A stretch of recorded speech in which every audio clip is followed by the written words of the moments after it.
உலக தமிழர்களுக்கு வணக்கம். ஜனநாயகத்துடைய 4 தூண்களாக கருதப்படுவது நிறைவேற்றுத்துறை, நீதித்துறை, சட்டவாக்கத்துறை, ஊடகத்துறை. முதல் இருக்கின்ற 3 தூண்களும் சரியாக இருக்க வேண்டும் என்றால் 4வது தூண் சரியாக இருக்க வேண்டும். அந்த 4வது தூண் சரியாக கேள்வி கேட்டால்தான் முன்னால் இருக்கின்ற 3 தூண்களும் சரியாக இருக்கும். 4 தூண்களை கொண்ட ஜனநாயகம் சரியாக நிலைத்து நிற்கும். ஒரு நாட்டிலே ஜனநாயகம் நிலைத்து நிற்க வேண்டும் என்றால் 4வது தூணாக இருக்கின்ற ஊடகத்துறை சரியாக இயங்க வேண்டும். இவர்கள் செய்கின்ற பிழைகளை சரியாக பொதுமக்கள் மத்தியிலே கேள்வி கேட்க வேண்டும். ஒரு விழிப்புணர்வை ஏற்படுத்த வேண்டும். மக்கள் மத்தியிலே தெளிவுபடுத்த வேண்டும். அப்படி தெளிவுபடுத்தினால்தான், மக்கள் மத்தியிலே தோலுரித்து காட்டினால்தான், பொதுவெளியிலே இவர்கள் செய்கின்ற ஊழல்களை தோலுரித்து காட்டினால்தான் அங்கே ஜனநாயகம் நிரந்தரமாக்கப்படும். அந்த ஜனநாயகத்தினுடைய 3 தூண்களாக இருக்கின்ற சட்டவாக்கத்துறை, நிறைவேற்றுத்துறை, நீதித்துறை ஆகிய துறைகள் நிலைத்து நிற்கும். அதன் மூலமாக ஒட்டுமொத்தமாக இந்த 4 தூண்களும் நிலைத்து நிற்கும். அதனால் ஜனநாயகம் நிமிர்ந்து நிற்கும். இப்படிதான் ஜனநாயகம் நிமிர்ந்து நிற்கிறது ஒரு நாட்டிலே. ஆனால் இப்போது அந்த 4வது துறையாக இருக்கின்ற ஊடகத்துறை இருக்கிறதானே, அந்த ஊடகத்துறையை திட்டமிட்டபடி திசை திருப்புகின்ற வேளையில், ஊடகத்துறையை மலங்கடிக்கின்ற வேளையிலே ஆளுகின்ற திராவிட முன்னேற்ற கழக அரசாங்கம் இயங்கிக் கொண்டிருக்கிறது. அந்த வேலையை அவர்கள் கனகச்சிதமாக செய்து கொண்டு வருகிறார்கள். ஏன் இவர்கள் ஊடகத்துறையை நசுக்க வேண்டும் என்றால், அவர்கள் செய்கின்ற ஊழலை மறைக்க வேண்டும். அவர்கள் இதுவரை செய்கின்ற அடித்த கொள்ளைகளை மறைக்க வேண்டும். அவர்கள் இதுவரை சட்டத்திற்கு விரோதமாக செய்த அனைத்து காரியங்களையும் மறைக்க வேண்டும். அதனால் இவர்கள் திட்டமிட்டபடி இந்த ஊடகத்தை வேறு பக்கம் திசை திருப்பி விடுகிறார்கள். வேறொரு பிரச்சனையை கிளப்பி விடுகிறார்கள். இப்போ சாதாரணமாக உங்களுக்கு விளங்குற மாதிரி சொல்ல வேண்டும் என்றால், ஒரு கரும்பலகையிலே ஒரு சிறிய கோடு ஒன்று இருக்கிறது என்றால் அதை மறைக்க வேண்டும் என்றால் அதற்கு பக்கத்திலேயே ஒரு பெரிய கோட்டை போட்டுவிட்டால் அந்த சிறிய கோடு மறைந்துவிடும். பெரிய கோடுகள் கண்ணுக்கு தெரியும். அதே போல் ஏதாவது ஒரு பிரச்சனையை மறைக்க வேண்டும் என்றால், ஒரு அரச பயங்கரவாதம் ஏதாவது தனக்கு எதிராக வருகின்ற ஏதாவது ஒரு பிரச்சனையை மறைக்க வேண்டும் என்றால் வேறு ஒரு பிரச்சனையை கிண்டிவிடும். மக்கள் மத்தியிலே அந்த பிரச்சனையை பூதாகரமாக காட்டும். மக்கள் அதை பற்றியே பேசிக்கொண்டிருப்பார்கள். முதல் பேசிக்கொண்டிருந்த பிரச்சனையை மறந்து விடுவார்கள். அதாவது அரசாங்கத்துக்கு எதிராக அந்த ஊழல் குற்றச்சாட்டு, அந்த கொள்ளையடித்த குற்றச்சாட்டு, அரசாங்கத்துக்கு எதிராக எந்தெந்த குற்றச்சாட்டு இருக்கிறதோ அதையெல்லாம் மக்கள் மறந்துவிட வேண்டும் என்றால் அதற்கு பதிலாக மக்களை வேறெங்கேயோ ஒரு திசையிலே திருப்பிவிட வேண்டும். அதற்கு ஊடகங்கள் மக்கள் மத்தியிலே காட்டுகின்ற செய்தி வேறொன்றாக இருக்க வேண்டும். அப்படி ஒரு பிரச்சனையை கிளப்பிவிட்டால் அவர்கள் செய்கின்ற ஊழல்கள் மறந்து விடுவார்கள். அவர்கள் செய்கின்ற ஊழல்களை மக்கள் மத்தியிலே மறக்கடித்து விடலாம் என்று இந்த ஆளுகின்ற திராவிட முன்னேற்ற கழகம் திட்டம் போட்டு தான் இப்போ இந்த சவுக்கு சங்கர் ஃபிலிக்ஸ் பிரச்சனையை கொண்டு வந்தது. இப்போ திராவிட முன்னேற்ற பாருங்கள், இப்போ இந்த சவுக்கு சங்கர் ஃபிலிக்ஸ் பிரச்சனையை பற்றியே பேசிக்கொண்டிருக்கிறார்கள். அந்த செந்தில் பாலாஜியை பற்றி பேசவில்லை அவர்கள். மக்கள் மறந்து விட்டார்கள். ஊடகங்கள், குறிப்பாக சமூக ஊடகங்கள், இந்த யூடியூப், ஃபேஸ்புக், இன்ஸ்டாகிராம், வாட்ஸ்அப் எல்லாம் இப்போது எதை பற்றி பேசிக்கொண்டிருக்கிறது என்றால், எந்த செய்தியை மக்கள் மத்தியிலே கடத்தி கொண்டிருக்கிறது என்றால் இந்த சவுக்கு சங்கர் பிரச்சனையும் ஃபிலிக்ஸ் பிரச்சனையும் மட்டும்தான் பேசிக்கொண்டிருக்கிறார்கள். மக்கள் மத்தியிலே அதை கடத்தி கொண்டிருக்கிறார்கள், பகிர்ந்து கொண்டிருக்கிறார்கள். செந்தில் பாலாஜியை பற்றி அவர்கள் மறந்து விட்டார்கள். ஜாபர் சாதிக்கை பற்றி அவர்கள் பேசவில்லை. அவருடைய போதைப்பொருள் வழக்கெல்லாம் அப்படியே இருக்கிறது. அதை பற்றி அவர்கள் பேசவில்லை. அடிக்கின்ற மணற்கொள்ளையை பற்றி அவர்கள் பேசவில்லை. திராவிட முன்னேற்ற கழகம் இவ்வளவு காலம் செய்த ஊழல்களை பற்றி பேசவே இல்லை. மக்கள் மறந்து விட்டார்கள். ஏனென்றால் ஊடகம் எதை காட்டுகிறதோ அதைத்தான் மக்கள் ஒரு பேசுபொருளாக வைத்திருப்பார்கள். ஆனால் சமூக ஊடகங்கள் நடுநிலையாகத்தான் இயங்கிக் கொண்டு வருகிறது. 100% சமூக ஊடகங்கள் நடுநிலையாகத்தான் இயங்கிக் கொண்டு வருகிறது. மெயின் ஸ்ட்ரீம் மீடியா என்று சொல்லப்படுகின்ற பிரதான ஊடகங்கள் கூட ஒவ்வொரு கட்சிக்குரிய ஊடகங்களாக மாறிவிட்டது. தொலைக்காட்சி எல்லாம், பத்திரிகை எல்லாம் ஒவ்வொரு கட்சியை நடத்துகிறது. அதனால் மக்கள் மத்தியிலே உண்மைகளை எடுத்து அதை அவர்கள் சொல்லுவார்கள் என்று பூர்ணமாக நம்பிவிட முடியாது. ஆனால் நவீன காலம் என்பது சமூக ஊடகங்களின் காலம். அதாவது சோசியல் மீடியாவின் காலம். ஒரு வரப்பிரசாதம். சோசியல் மீடியா என்பது நவீன காலத்தில் கண்டுபிடிக்கப்பட்ட மிகப்பெரிய அதிசயம். ஒரு மக்களுக்கு ஊழலை உழைக்கின்ற ஆட்சியை கொடுப்பதிலே ஒரு மிகவும் பிரசித்தமான ஒன்று, அரிய வகையான கண்டுபிடிப்பு என்று தான் சொல்ல வேண்டும், ஒரு அதிசயம் என்று தான் சொல்ல வேண்டும்.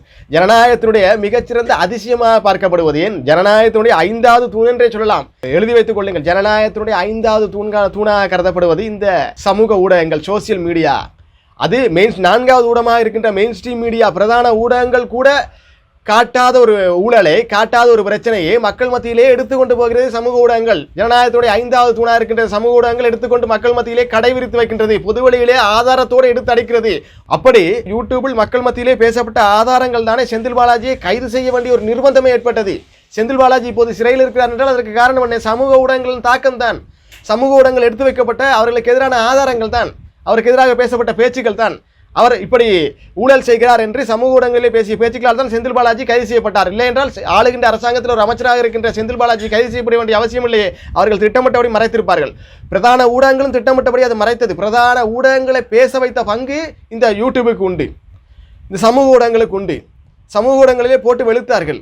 உண்மையை உள்ளபடியே மக்கள் மத்தியிலே பொதுவெளியிலே கடைபிடித்து வைத்தார்கள். மக்கள் மத்தியிலே இதை பரப்பினார்கள். அதனால் மக்கள் இதை பற்றி பேச தொடங்கினார்கள். அதனால் மெயின்ஸ்ட்ரீம் மீடியா என்று கருதப்படுகின்ற பிரதான ஊடகங்கள், தொலைக்காட்சி இதை பேசத் தொடங்கியது, பத்திரிகை இதை பேசத் தொடங்கியது, பிரதான ஊடகங்கள் பேசத் தொடங்கிய காரணத்தினால் மறுக்க முடியவில்லை இவர்களால். செந்தில் பாலாஜியை கைது செய்து விசாரித்தார்கள். செந்தில் பாலாஜி இப்போது உள்ளே இருக்கிறார். இதுதான் சமூக ஊடகங்களுடைய காலம். ஆனால் திட்டமிட்டபடி பாருங்கள், இப்போது செந்தில் பாலாஜியை பற்றி யாரும் பேசுவதே இல்லை. இப்போது கொஞ்ச நாளைக்கு முதல் ஜாபர் சாதிக்கை பற்றி பேசிக் கொண்டிருந்தார்கள். போதைப் பொருள் கடத்தல் விஷயத்திலே மிகப்பெரிய ஒரு பூதாகரமாக திராவிட முன்னேற்ற கழகத்திற்கு மிகப்பெரிய ஒரு அடியாக விழுந்தது. மிகப்பெரிய ஒரு பூதாகரமான பிரச்சனையாக இது கிளப்பப்பட்டது. திராவிட முன்னேற்ற கழகத்துக்கு மிக பெரும் தலைவலியாக போயிருந்தது. அந்த பிரச்சனையை பற்றி யாரும் பேசவில்லை. ஆனால் திராவிட முன்னேற்ற கழகம் திட்டமிட்டபடி இந்த சவுக்கு சங்கர் பிரச்சனை, பிளெக்ஸ் பிரச்சனையை கொண்டு வந்து அந்த பிரச்சனையெல்லாம் மறைத்து விட்டது. வாருங்கள், இவர்களுக்கு எதிராக இருப்பது சமூக ஊடகங்கள் தான். நாங்கள் தான் திமுகவுக்கு எதிராக இருந்து இந்த வேலைகளை பார்ப்பது, ஊழல்களை எடுத்து உரைப்பது, மக்கள் மத்தியிலே பொது வழியிலே திராவிட முன்னேற்ற கழகம் செய்கின்ற அட்டூழியங்களையும் அராஜகங்களையும் பொது வழியிலே தோலுரித்து காட்டுகின்ற வேலையை செய்வது இந்த சமூக ஊடகங்கள் தான், குறிப்பாக இந்த யூடியூப்கள் தான். அதனால் இந்த யூடியூபை வேறு பக்கம் திசை திருப்பி விட வேண்டும், சமூக ஊடகங்களில் வேறு பக்கம் திசை திருப்பி விட வேண்டும். சமூக ஊடகங்கள் இதைத்தான் பேச வேண்டும் என்று சொல்லி திமுக தூண்டி விடுகிறது. இப்படிப்பட்ட பிரச்சனைகளை இவர்கள் பேசிக் கொண்டிருக்க வேண்டும், தவிர தங்களுடைய ஊழலை பற்றி பேசக்கூடாது என்பதற்காக இந்த பிரச்சனைகள் எல்லாம் வளர்த்து விடுகிறது திமுக.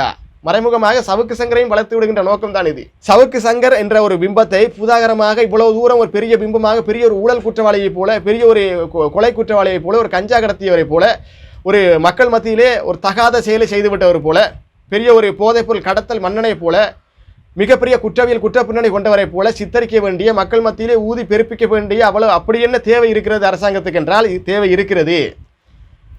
அப்பழுக்கற்ற விதத்திலே தாங்கள் செய்த ஊழல்களை மறைக்க வேண்டும். மக்கள் சவுக்கு சங்கரையை பற்றி பேசிக் கொண்டிருக்க வேண்டும். சவுக்கு சங்கர் பெண் காவல்துறை அதிகாரிகளை இழிவுபடுத்தி விட்டார். ஆமாம், இழிவுபடுத்தி விட்டார். அதற்காக அவரை கைது செய்யுங்கள், காவல் நிலையத்தில் வையுங்கள், அவதூறு வழக்கை போடுங்கள், விசாரணை செய்யுங்கள், அதற்குரிய தண்டனையை கொடுங்கள். சட்டம் இருக்கிறது, நீதிமன்றம் இருக்கிறது, அதற்குரிய தண்டனையை கொடுங்கள்.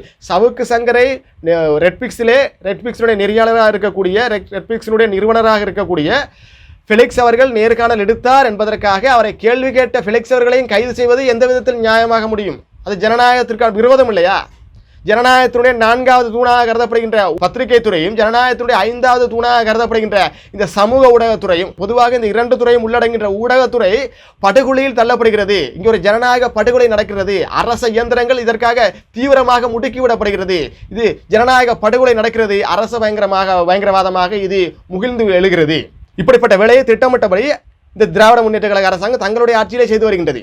ஈடு இல்லா ஆட்சி, இந்த 3 ஆண்டை சாட்சி என்று சொல்கிறார்களே, ஈடு இல்லா ஆட்சி அது எப்படி வருகிறது என்றால், ஈடு இல்லா ஆட்சி ஜனநாயக படுகொலையே சாட்சி, இந்த ஊடகவியல் துறை நசுக்கியதே சாட்சி. அது இப்படித்தான் வர வேண்டும். தொடர்ச்சியாக இந்த 3 ஆண்டுகள் இவர் ஆண்டு கொண்டிருக்கிறார்களே, இந்த 3 ஆண்டு காலத்திலே இவர்கள் என்ன செய்து கழித்தார் என்று வாருங்கள். நிச்சயமாக இவர்கள் மக்களுக்கு எதிரான வேலையை செய்கிறார்கள். மக்களுக்கு காசுகளை கொடுத்துத்தான் மக்களிடமிருந்து வாக்குகளை சுரண்டுகிறார்களே தவிர மக்களுக்கு எந்த விதமான சேவைகளையும் இவர்கள் செய்யவே இல்லை. சவுக்கு சங்கர் அவதூறு குற்றவாளி தான். சவுக்கு சங்கருக்கு ஒருபோதும் நாங்கள் ஆதரவாக பேசவில்லை. பிலிக்ஸ் என்பவரை ஏன் கைது செய்தீர்கள் என்று தான் கேட்கிறோம். சவுக்கு சங்கர் மீது அவதூறு வழக்கை போட்டிருக்கலாம், ஆனால் கஞ்சா வழக்கை ஏன் போட்டீர்கள் என்று தான் கேட்கிறோம்.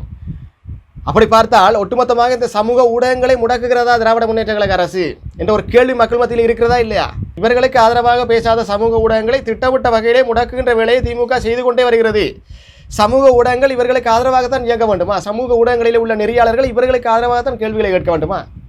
ஏன் இவர்கள் செய்கின்ற ஊழல்களை மக்கள் மத்தியிலே தோலுரித்து காட்டவே கூடாதா? ஜனநாயக படுகொலை செய்து கொண்டிருக்கின்ற திராவிட முன்னேற்ற கழக அரசாங்கத்தின் முகத்திரை கிழிக்கின்ற விதமாக சமூக ஊடகங்களிலே நின்று பேசுகின்றவர்களை எல்லாம் கைது செய்கின்ற வேலையை தொடர்ச்சியாக இந்த 3 ஆண்டுகளிலே செய்து கொண்டு வருகிறது. அதுதான் இந்த 3 ஆண்டே சாட்சி என்று சொல்கிறார்களே, அதுதான் இந்த சாட்சி.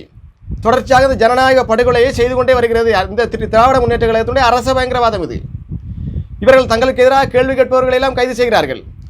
இந்த ஜனநாயகத்துடைய 5வது தூணாக கருதப்படுகின்ற சமூக ஊடகங்களை முற்றுமுழுதாக அழித்து விட வேண்டும், சமூக ஊடகங்களை முற்றுமுழுதாக இல்லாமல் ஆக்கிவிட வேண்டும் என்பதற்காக திட்டமிட்டு இந்த வேலையை இவர்கள் செய்து வருகிறார்கள். கேள்வி கேட்டவர்களை கைது செய்வார்களாம். அப்படி என்றால் யூடியூப் சேனலை நீ நடத்தவே கூடாது என்ற ஒரு சட்டத்தை இவர்கள் பிறப்பிப்பார்களா? யூடியூப் சேனலை ஒருவருமே பேசிவிடக்கூடாது. நீங்கள் பாருங்கள், பிரதான ஊடகங்களாக இருக்கின்ற தொலைக்காட்சிகள், பத்திரிகைகள் எல்லாம் ஒவ்வொரு கட்சி சார்பாக போய்விட்டது. அதனால் அவர்கள் செய்கின்ற ஊழல்களை பற்றி பேசவே மாட்டார்கள். அது அவர்களுக்காக இயங்குகின்றது. அப்படி பிரதான ஊடகங்கள் செய்து கொண்டிருக்கின்ற போது சமூக ஊடகங்கள் தான் அதை மக்கள் மத்தியிலே முகத்திரையை கிழித்து விடுகின்றது. இவர்கள் செய்கின்ற ஊழல்களை அம்பலப்படுத்துகின்றது.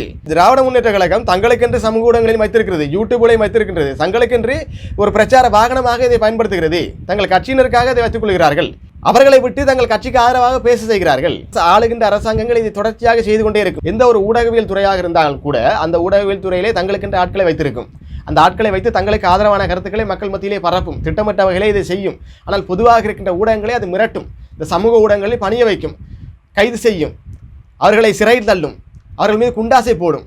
இப்படி போட்டுவிட்டால் அந்த சமூக ஊடகங்கள் முடங்கிவிடும் என்று பார்க்கிறார்கள். நெருப்பை குப்பையை போட்டு மூட முடியுமா? நெருப்பை குப்பையை போட்டு மூடினால் அது ஓங்கி எரியத்தான் செய்யும். இவர்கள் செய்கின்ற இந்த அடக்குமுறையும் ஒடுக்குமுறையும் ஜனநாயக படுகொலையும் நிலைத்து நிற்காது. நிச்சயமாக அது ஓங்கி எரியத்தான் செய்யும். நிச்சயமாக அது வளரும். இவர்களுக்கு எதிராக ஒரு பெருந்தீயாக கொழுந்து விட்டு எரியும் அந்த தீயிலே திராவிட முன்னேற்ற கழக அரசாங்கம் நிச்சயமாக கருகும்.